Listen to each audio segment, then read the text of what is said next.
to Dina Cruising Through Life. I hope you're having an amazing day and you are ready for Effusion Friday.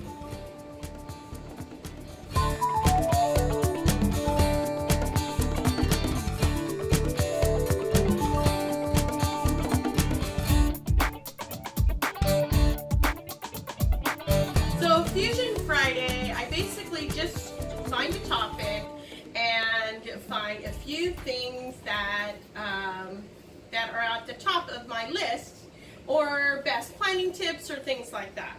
So today, because I'm actually at my 30-day mark, or just right there, before I leave on my cruise, and I just wanted to go over some of the things that I use that really help me plan when I go on a vacation or travel or whatever. Alright, so one thing that I have learned, and I've done this twice now, I don't know why I didn't learn from the first time, is that I tend to forget to bring something in case it gets chilly at night. I like to go out, and my husband and I started doing mini golf at midnight. So, very weird, I know. I would get chilly, and twice I've had to buy sweatshirts on cruises because I have forgotten mine or didn't anticipate it was going to get that cold at night. So just remember, it does get a little cool at night, even if you're in the Caribbean or wherever, middle of the summer, going down to Puerto Vallarta, it does get chilly at night, and even in the dining room, sometimes it gets rather chilly. All right, so big recommendation, another learn for me, and I did learn this the first time, although I am still hesitant on leaving too early, is arrive early wherever you're going, whether it's your airline flight or your cruise port, embarking, whatever it is, arrive early.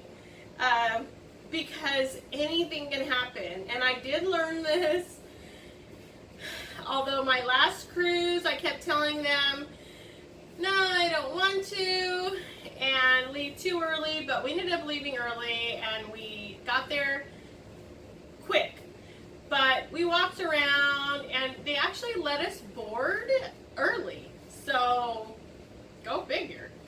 But my one time, I was going to my flight, it was for work, and I hit 2 construction zones and 2 accidents on the freeways going in Los Angeles, and you hear the dreadful stories of Los Angeles freeways, so you're probably saying you should have known, but I did. I left in plenty of time, just like I normally had done in the past, and always would be able to arrive at least 2.5 hours before my flight left, and I was still on the freeway when my flight was boarding.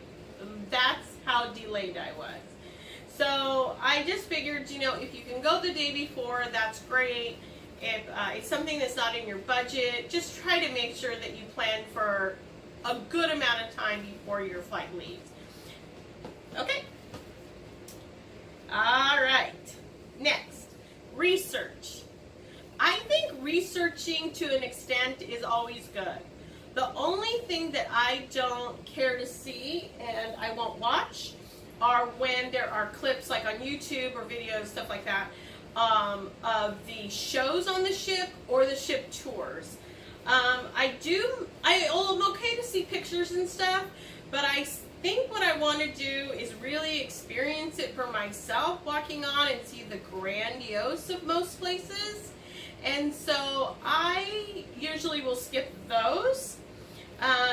Sometimes if there's a tip in there, something like a hideaway door or get to a secret area, then I'll watch those.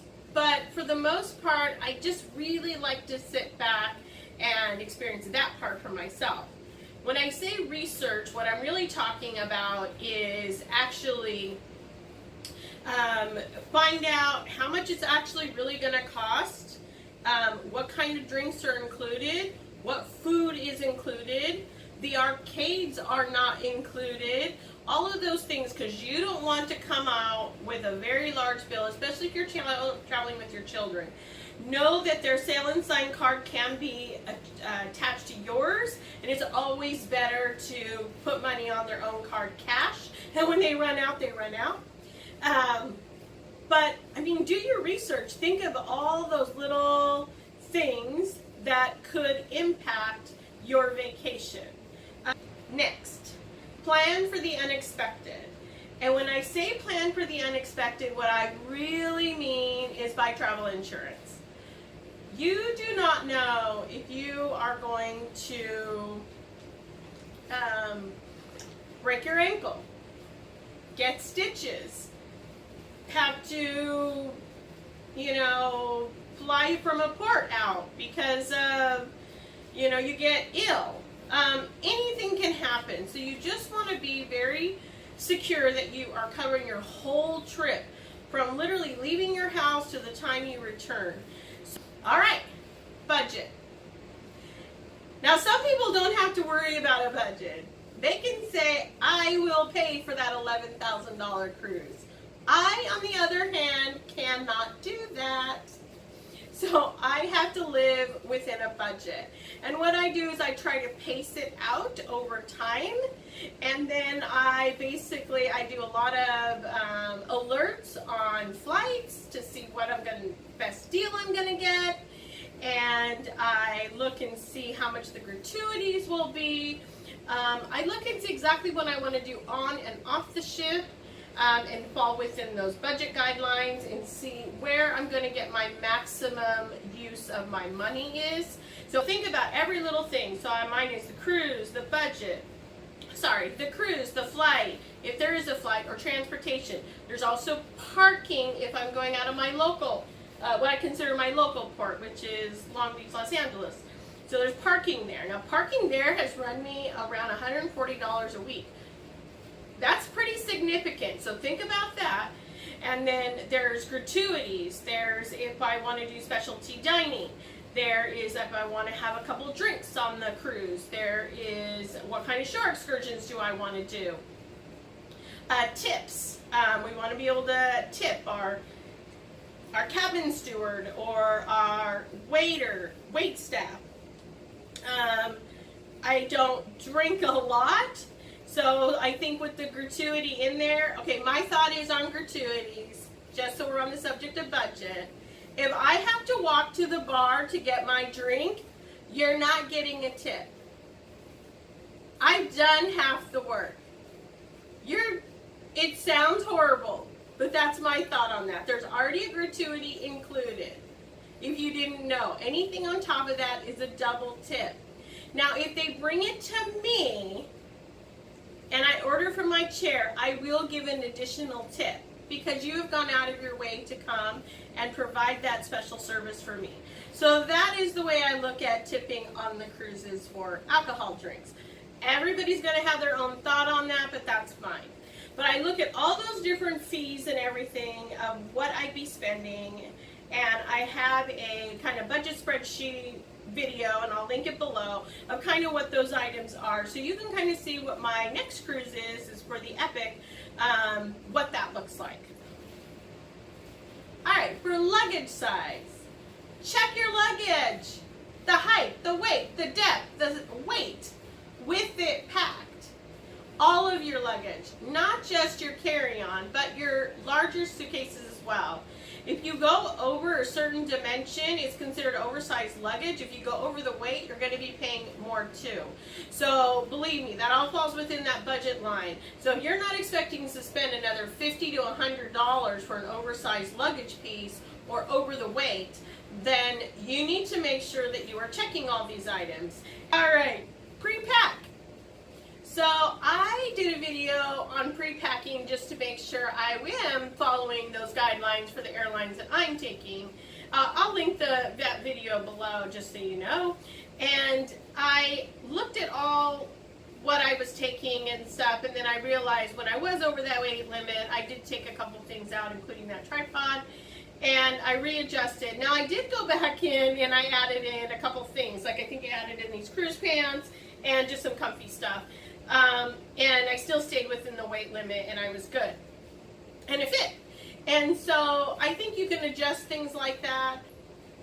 But try to pre-pack. That is the most important part. My last tip is don't overplan. I know that sounds so strange coming from me. I am such a planner. If you've seen my videos, you get it. I plan what I'm going to wear. I plan how much I'm going to spend. I research and I look at all the different items that I want to do. I plan. But I don't overplan. Let me take that back. I plan to not plan for certain days or things. So that's something that I do. I have mentioned in my video a few times, I think, I don't know, early on for maybe the first NCO Epic series video, I literally know that I am going to get exhausted on the cruise. And so when we get to France, I have made no plans. And the reason is because I feel that's about almost a halfway mark a little bit, and I don't want to be exhausted. I also know that I can go back. I mean, right? We're gonna try to go on other cruises. So I know I'll be fine if I don't do anything on certain days. And then there's also some C days. I don't plan anything. I'll get up in the morning, I'll look at whatever the schedule is, I'll see what's there. If I'll mark it, sometimes I'll mark it using the app or on the whatever the planner thing is. And all the cruise lines call it something different. So I'm just going to say the little planner schedule. And we'll mark it, but it's not necessarily something that I am geared to say, I am going to do that.